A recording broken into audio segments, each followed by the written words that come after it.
The anime begins by showing a boy named Bomb, who lives in a tower base alone without his parent.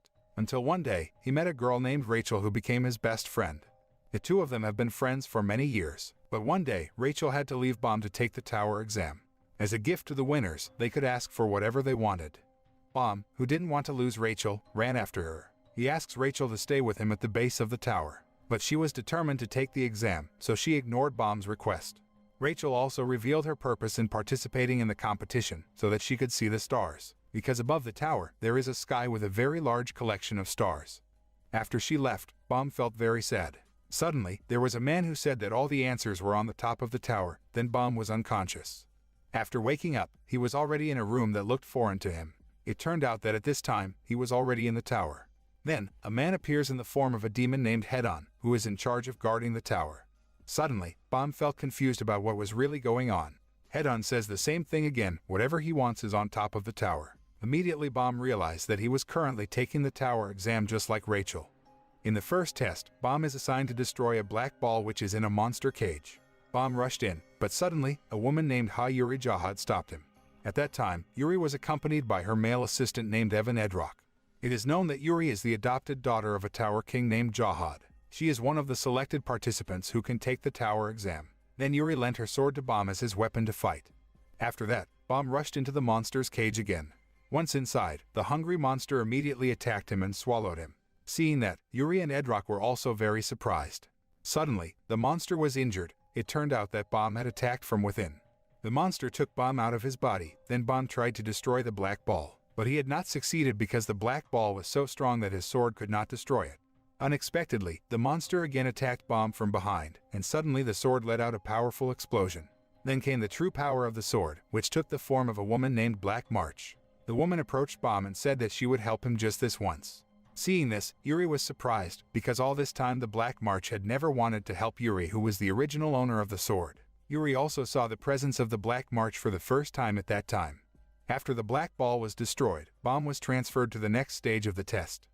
When he opened his eyes, Bomb was already on a stretch of yellowed grass. Then a cube appears that instructs about the second test. They are free to do anything to win the fight. In addition, they can also check the number of selected people and the remaining time through their pocket. When the number of selected people remains at 200 people, the exam will automatically be completed. After the instructions were completed, the participants rushed to kill each other. On the other hand, Bomb is surrounded by a man named ani-kun and a male crocodile named Wraithrazer. But Kun didn't intend to attack Bomb, he just happened to pass by and leave. Meanwhile, Rak is interested in having Bomb's sword and attacks him. When Kun was away from him, he suddenly turned around and saw Bomb's sword. Kun immediately came back to save Bomb and asked where he got the sword. Bomb explained that the sword was just a loan, because his reason for taking the exam was just to meet his best friend. For a while, Bomb and Kun hid behind a large rock from Rak's pursuit. Then from the opposite direction, Rak was seen looking for their whereabouts. Kun decides to shake hands with Bomb as a sign of their friendship. Suddenly, Rak came to their hideout. Luckily at the same time, a notification appeared that there were currently 200 people left, so the fight was stopped. If there are participants who still continue the fight, they will be declared failed or disqualified. Next, the cube instructs that they must form a team, consisting of 3 people in 5 minutes. When the countdown ends, then the 3 people must touch each other. The rules made Bomb, Kun, and Rak confused. However, the 3 of them decided to be a team because their positions were close to each other. Long story short, the participants who passed the exam were instructed to gather in a hall. Then a male ranker named Liro appeared. Ranker is a term for someone who has climbed to the top of a tower and has been given a special ability called Shinsu that has no limits.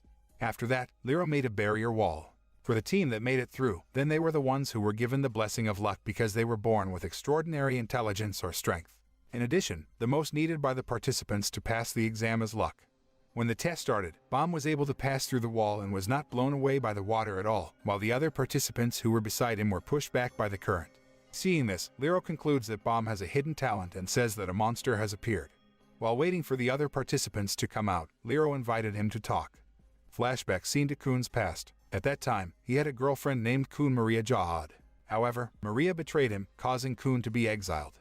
Since that incident, Kun has become a person who has never put his trust in others, until the figure of his mother who had died appeared. She said that Kun had to close his ears, close his heart, and find the best way.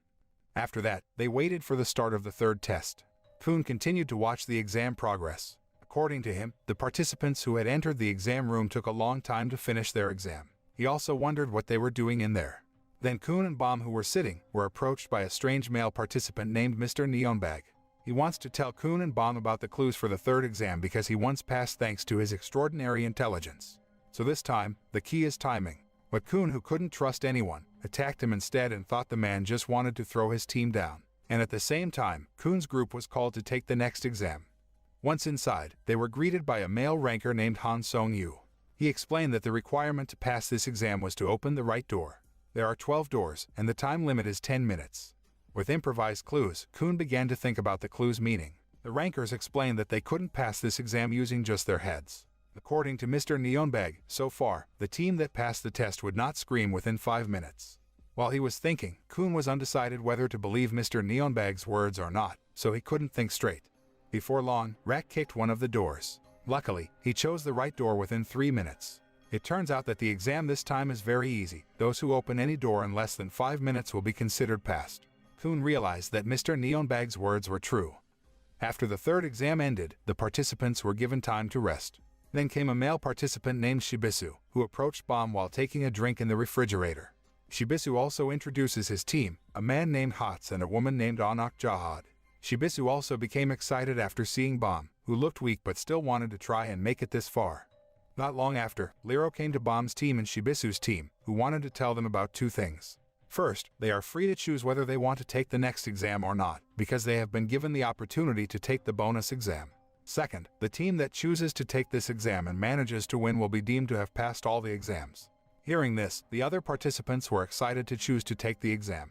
In this test called the Crown Game, the team that has the crown at the end of the game will be the winner of the game, with a time limit of 5 minutes. Then one member of the team that gets the crown must wear it and sit on the throne until the game time limit is over.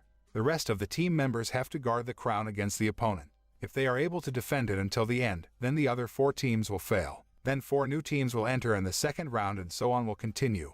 Lero also said, if there are participants from other areas who want to take part in the game, then press the button in the waiting room.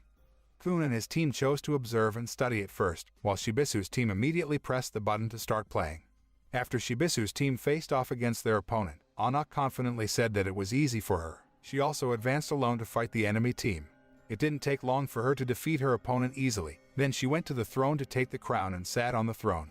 It turned out that Anak's estimation was wrong. The actual battle had not yet started because the other participants had just entered after a while. One of the male participants named Laura Fonsicle, who is the wave controller, immediately attacked Anak, who was already wearing the crown. She was able to dodge Laura's attack using her sword called Green April, which had the same extraordinary power as the Black March. Her sword tip can turn into many shapes and enlarge so that her opponent feels overwhelmed. On the other hand, the Black March sword that Bomb used started to vibrate and react, so did Anak's sword.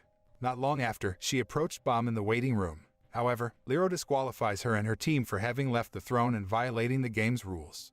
After that, Bomb's team started playing the crown game. They entered the game arena as well as the other teams, because no one else sat on the throne. Once inside, each team attacks the other team with various strengths and ways they can control.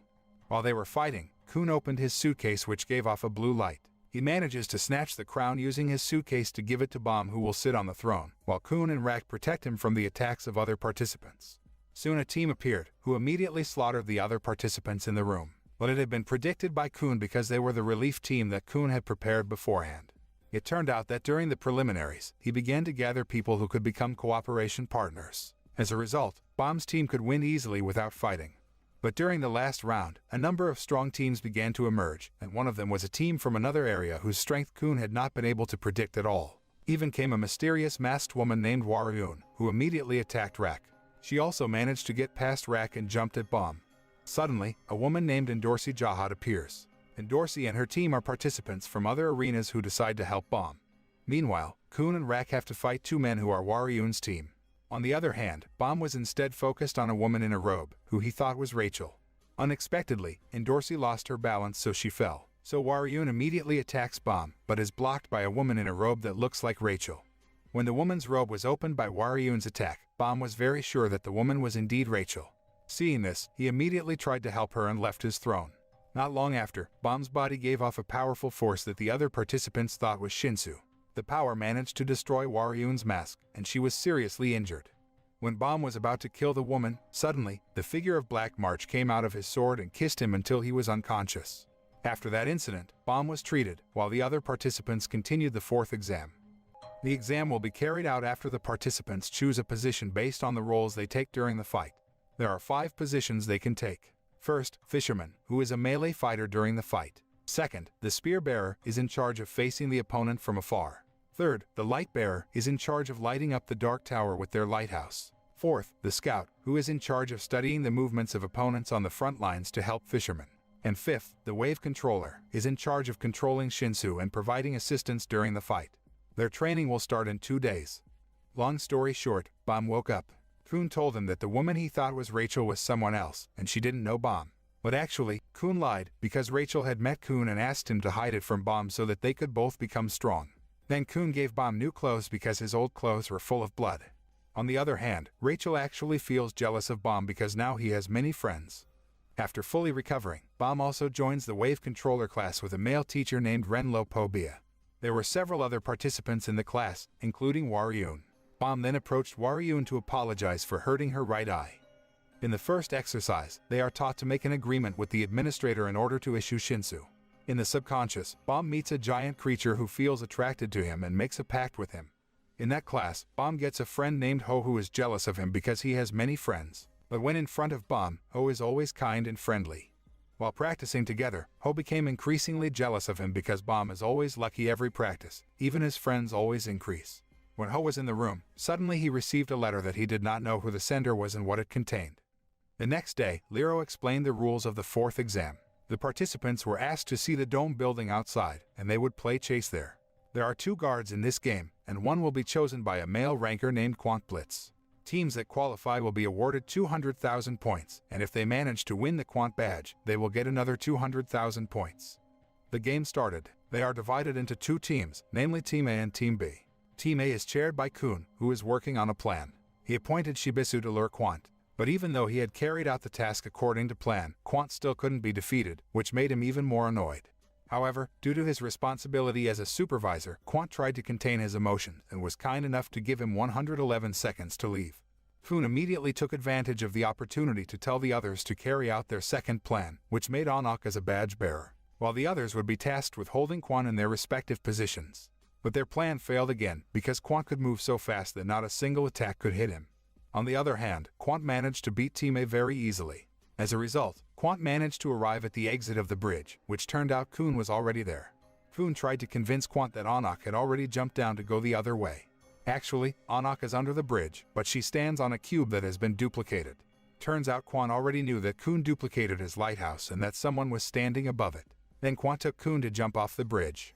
Anak took advantage of that opportunity to pull herself back onto the bridge, while Kun helped Quant to climb back onto the bridge. Unbeknownst to the others, Kun and Laura had apparently been secretly working together to help Quant, causing Team A to lose. Lero, who witnessed the test, was confused about the benefits Kun got from this action, because Kun helps Quant just before his team wins. Han Songyu also explained that Kun's real goal was to use Team A as information gatherers, so that Bomb on Team B could win, because Kun actually already considers Bomb as his best friend or someone he can trust. On the other hand, Team B had just entered the test arena. They even argued for the position of leader. The debate stopped after Endorsi volunteered because she was one of Jahad's daughters. It is known that although they are considered children of Jahad, but they are all adopted children who were chosen based on their abilities. They can't have a romantic relationship and can't give birth to children. Then, there are the women who were blessed by Jahad and chosen as the daughters of Jahad. If they violate, they will be killed, as experienced by the biological mother of the children. In contrast to the compact game of Team A, Team B actually betrayed each other, starting from Endorsi, who tried to kill one of the other members to reduce her rival in the next test. The second was experienced by Hots, where the 3 of them were assigned to restrain the movement of Quants, but the 2 of his team just left him. Hots also had to face Quants alone and was beaten badly. The third betrayal was committed by Ho, who attacked Rachel. It turns out that the contents of Ho's letter were that if Rachel disappears, then Bomb will disappear too. Soon Quants appeared from behind Ho and Rachel, followed by Bomb. This throws Ho's plans into chaos. As a result, Ho also shows his true nature that threatens Bomb to kill Quant, while he takes Rachel hostage. When Rachel tries to get away from Ho, she is accidentally stabbed by Ho's knife. Suddenly, Bomb, who saw this, unknowingly managed to use a powerful stance. Even Quant judged that his strength resembled a rancor. On the other hand, Ho, who felt desperate, decided to end his life. At the same time, came in Dorsey, who tried to fight Quant. Even though her strength was above the other participants, it was not enough to defeat her rancor. Then she used a cunning trick and managed to win by snatching Quant's 2 badges. After the final exam was over, they paid their last respects to Ho. And as a result of the attack at that time, Rachel was diagnosed with paralysis, which forced her to use a wheelchair, so she was disqualified from the tower exam. But Bomb is determined to be her feet and take her to the top of the tower.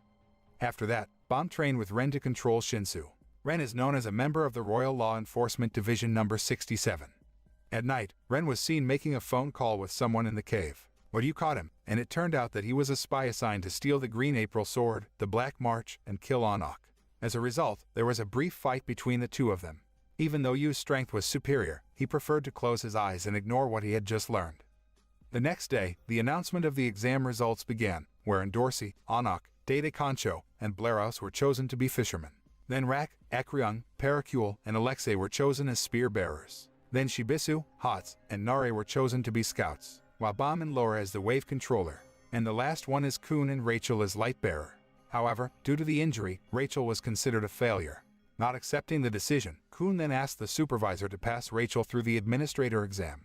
The administrator's exam is a tough test that is tested by the direct administrator, where King Jahad used to also take the exam. However, the requirement to take the exam must be irregular. Broadly speaking, the participants who took the exam were Headon's chosen people. But due to mistakes, sometimes weak people like Bomb can follow suit. As a result, Bomb was allowed to meet directly with the administrator. Unexpectedly, the administrator's form turned out to be a giant figure who once had a contract with Bomb. It is not explained what happened, but Bomb finally got permission for Rachel to take the exam. Long story short, the next test begins. In this test, Bomb and Rachel will be put into Setsu's bubble to be used as bait, then caught by the trawling dolphins to be eaten by the queen. And if they manage to get out safely, then they would be declared passed, while the task of other friends is to overcome the problem. First, they will face the goblin barnacle who uses a giant worm to suck up fish. Second, striped pigs that make dolphins run away. And finally, stingrays that eat anything that moves. In order to overcome the problem, this time, the team is led by Kun, who is a strategist. Various plans were carried out by Kun, such as sending Shibisu to watch over the dolphins, Hots monitoring the movements of the goblins and giant worms, and the last one was watching the escarpment. At first, nothing strange happened, but suddenly, 2 fishermen died, which turned out to be preyed on by the stingray. Luckily, Anok and Dorsey arrived, which made the stingray not move and intended to run away until Anok was chased by it. It turns out that the stingray is a monster controlled by the killer of Anok's mother, who deliberately came to separate Anok and Dorsey, because that person's main goal is to seize Green April and kill Anok. After that, came the stingray carrying the helpless Dorsey. On the other hand, the group on standby was accidentally caught by the goblins. Rak, who was originally about to run away from the goblins, immediately turned around and then wanted to face the goblins. But he has been surrounded from all directions so that he does not move. Luckily, Laura came to save him with a group of striped pigs until there was an attack between the goblin army and the striped pig group. Back to Anok, who was dealing with her mother's killer, Ren. He even offered Dorsey to kill Anok, as well as clear Dorsey's name afterwards, but Dorsey was more in favor of Anok. So instead, they tried to defeat Ren, but on the contrary, the two of them were beaten badly. But when the children started to get cornered, Yuri suddenly came, accompanied by Shibisu, and immediately shocked everyone there. With just a snap of a finger, Yuri could corner Ren. In addition, Yuri was also able to fend off Ren's attacks easily, and it didn't take long for her to defeat him. On the other hand, it seems that Bomb and Rachel are getting closer to their goal, which is the top of the tower. But Rachel's nature began to change from being cheerful at first to being very gloomy and quiet. Suddenly, a stingray appears that attacks their bubbles, thus putting them in danger. Because Setsu's bubbles are only able to prevent them from sinking, not resist attacks from outside. Bomb immediately attacked the stingray, but his attack failed to hit the target. The longer he was in the middle of the ocean, he felt it would be very dangerous, so he chose to be swallowed by the stingray, then he attacked it from within. Luckily, his attack was able to kill the stingray, so he could get out of the stingray's body safely. However, Rachel's attitude became even more strange. Suddenly, she was able to stand up, and she deliberately pushed Bomb out of the bubble. Bomb then fell to the bottom of the very dark ocean. The scene changed to a flashback when Rachel was about to take the tower exam for the first time, which turned out to be a mistake because the one who should have been chosen was Bomb, not Rachel. But because Rachel doesn't want to go back into the dark, she pleads with Headon to be allowed to take the tower exam. Therefore, Headon also gave her a first test to destroy the black ball in the monster cage. But she refuses because she thinks the exam is too difficult, so Headon uses Setsu to hide Rachel's whereabouts. And it turns out that all this time, she has seen what Bomb has done since the beginning of the exam. From that moment, her jealousy began to appear. Then Headon makes an offer: if Rachel can kill Bomb, then she will be allowed to climb the tower. As a result, Rachel also accepts Headon's offer to fulfill her ambition so far. Since then, she has always waited for the right moment to kill Bomb. And now is the perfect time to kill him since they were alone in the bubble. After that incident, Bomb's friends did not suspect Rachel. They speculate that Bomb has been eaten by fish. Lero, who was present there, also said that the rankers would contact them about what they should do in the future. In honor of Bomb, who had died, they agreed to help Rachel climb up to the tower. With his departure, all of Bomb's friends noticed Rachel, so her jealousy disappeared. On the other hand, it turns out that Bomb is still alive. He is now aware of Rachel's evil nature. The anime ends. The moral that can be learned is that the person we consider a friend can be crueler than an enemy.